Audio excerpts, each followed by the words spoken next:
Hello everybody, my name is Maria Fernanda Vera Mendoza and this is the news. Let's see the first news. Sex, drugs and crime in Taganga, Colombia's lesson on tourism development. The Caribbean town of Taganga has become a reference of how Colombia should not develop its tourism potential. Every vice under the sun has turned this fishing village into a debauched backpackers' paradise. The situation in the once peaceful fishing village has become so bad that disturbing reports of child exploitation and human trafficking are now emerging. The town hit national headlines after a former Israeli soldier and local hotelier was expelled from the country for allegedly providing drugs and prostitutes to travelers. Since then, local and regional authorities are trying to retake control over the village that could be a tourist hotspot if it's able to regulate drug use and prostitution. Before Taganga became flooded with backpackers, it was a quiet fishing village originally inhabited by the indigenous Tairona people. After a road was built connecting it with civilization, Taganga slowly became popular with hippies and drug traffickers as the Sierra Nevada mountain ranges near Taganga provided the ideal conditions for growing the plant. The so-called Bonanza Marimbera filled the region with marijuana plantations in the 1960s and 1970s and made Taganga a popular tourist hotspot for marijuana aficionados who were able to enjoy the beach and smoke without any police intervention.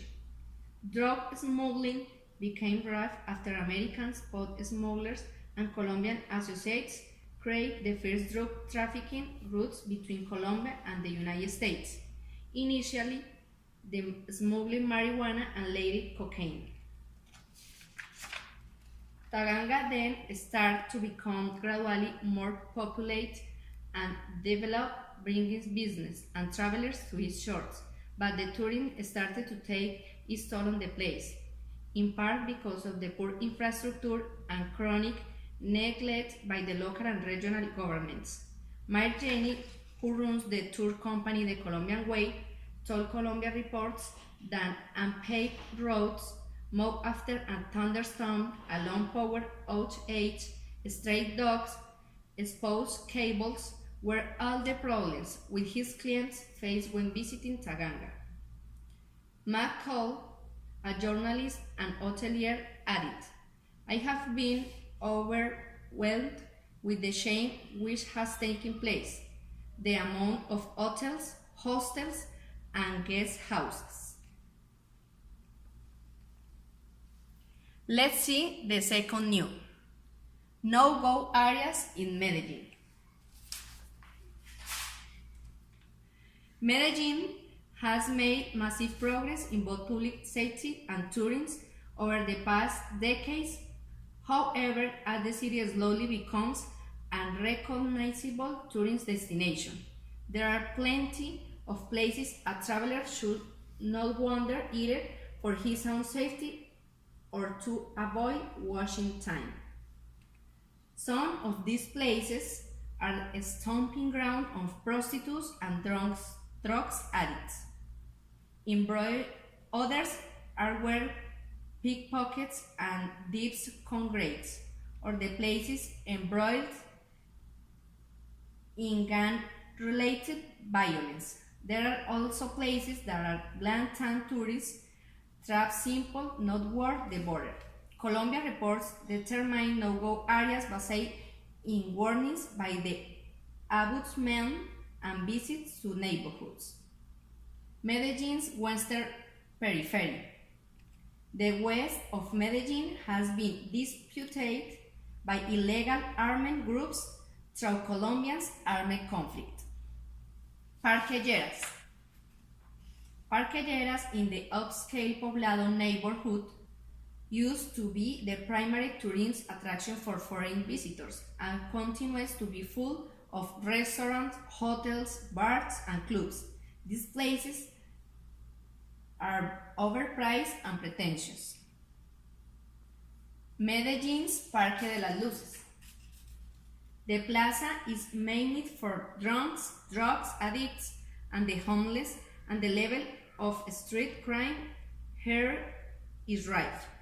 Knife attacks are not uncommon, and it is recommended to never visit the plaza after dark.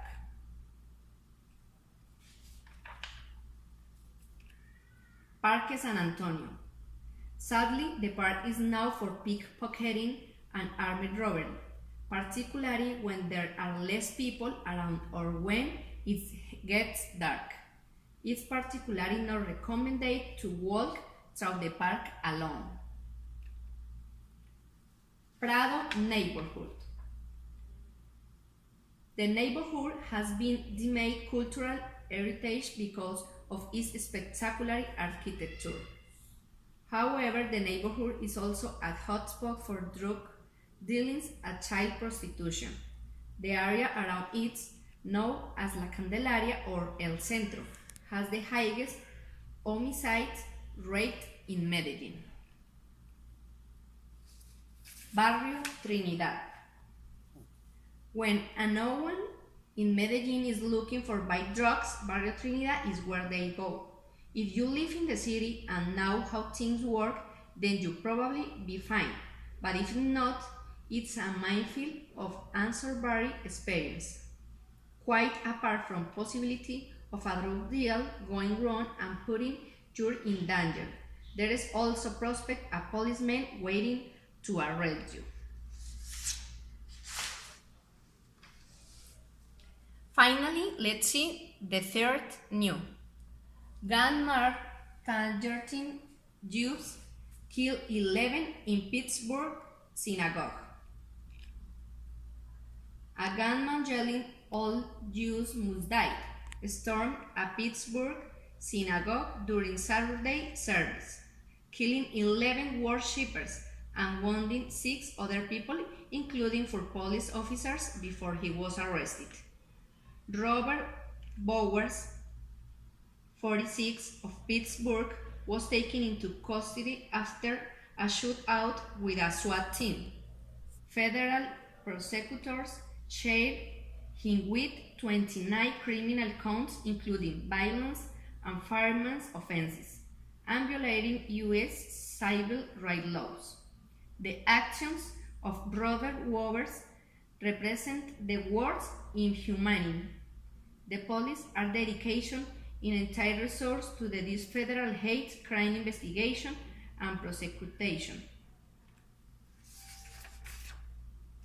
Bowers had made many anti-Semitic posts online, including one early on Saturday.